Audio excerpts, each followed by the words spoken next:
friends and family, welcome to another video. Now this video is sort of a chit chat, and it's about somebody that I feel is my kindred spirit who passed away, and I had to talk about it because it's very important to me for people to understand who he was. So this person is, as you saw from the title of the video, no other than Chadwick Boseman. If you're like me, you were beyond shocked when you got the news. Chadwick Boseman died at the age of 40, what was it, 43, 44. I was so dumbfounded, and then I said to myself, it's probably one of those hoaxes.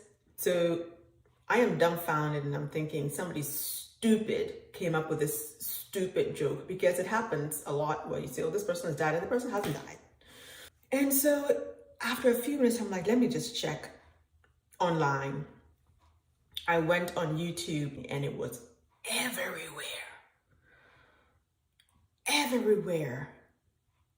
And I got chills immediately. Now, how do I know Chadwick? The reason why I say he's my kindred spirit is I gravitated towards every movie he did without knowing that he was the one acting that movie. I didn't know his name. I watched James Brown. I watched Jackie Robinson, A Message from the King, something. I watched all of these not knowing who he was. It was interesting because I liked the title to the movie. I liked the storyline. And then I'd be watching it, I'm like, he looks familiar. And then I'd be like, wait, I feel like I've seen him before. Every time I'd gravitate towards a movie of his, and then I'd see them like, he looks familiar. And I never checked the name, never know. I didn't until I saw Black Panther.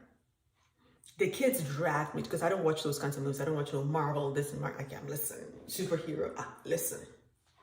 It is not my reality, so no. And I saw that, again, I didn't right away recognize him. And I'm watching, and I'm like, wait. This guy looks familiar.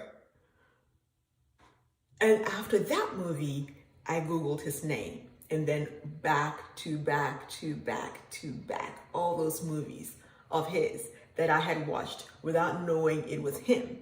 No, without knowing his name. Marshall. My spirit gravitated towards movies that he was in without knowing him or his name.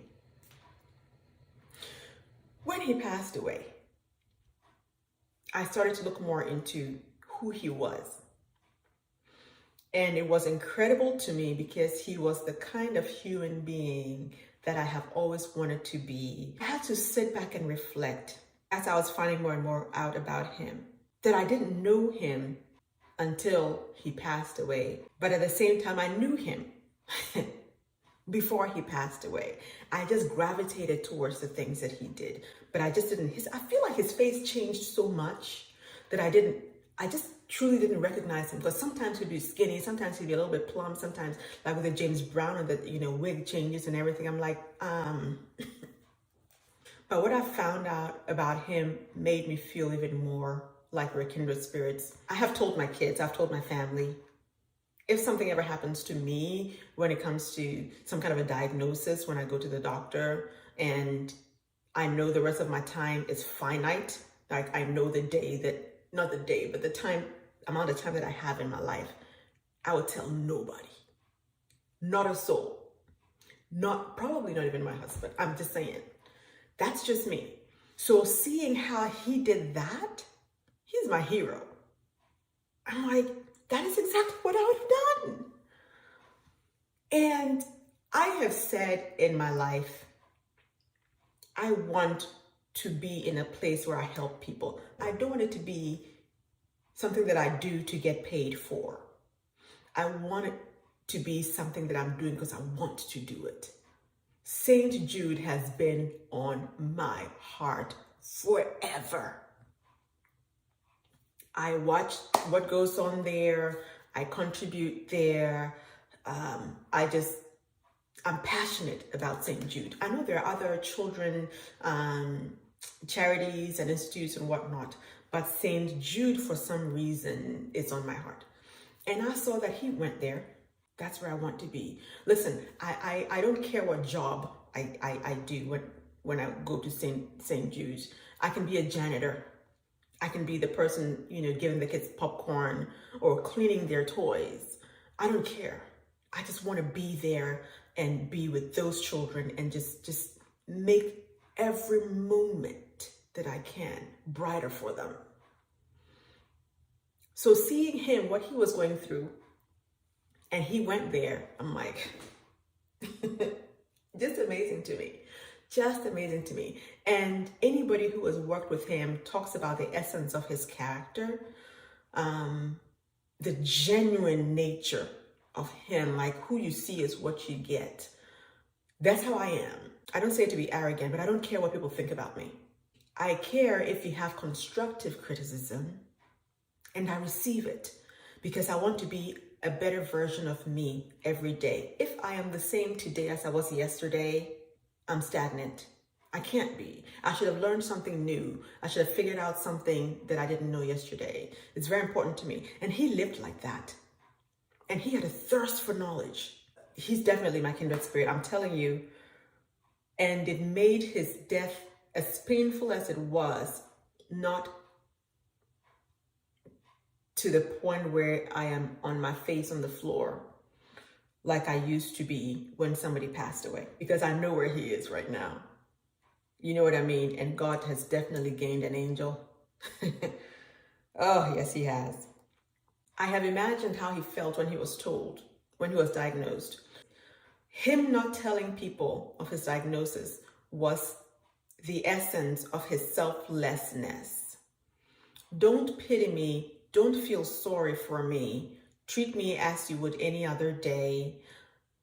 Don't make special accommodations for me. You know what I mean? Be yourself around me. That's what I want. Don't change what you think about me or how you treat me because, no, don't do that. Don't do that. I feel like trials show our true character. You don't know the contents of an egg until you put pressure on it.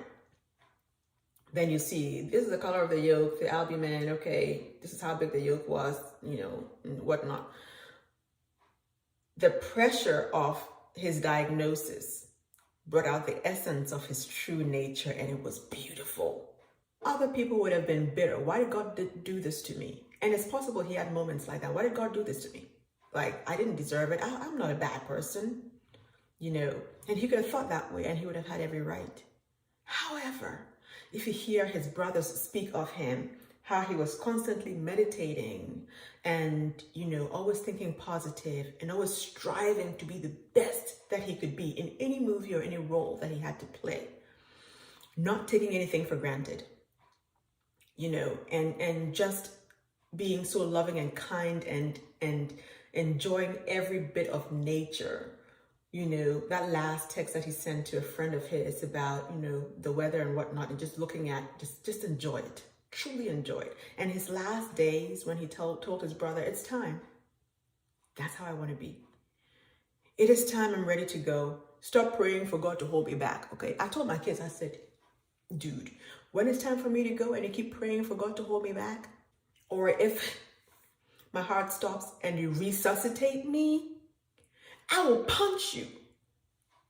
Leave me, let me go. Let me go see my Jesus who saved me. Can I go? I'm just saying, don't hold me. He made the most of the rest of his life. Don't sympathize. He didn't want any sympathy. He did everything with I have told this story before.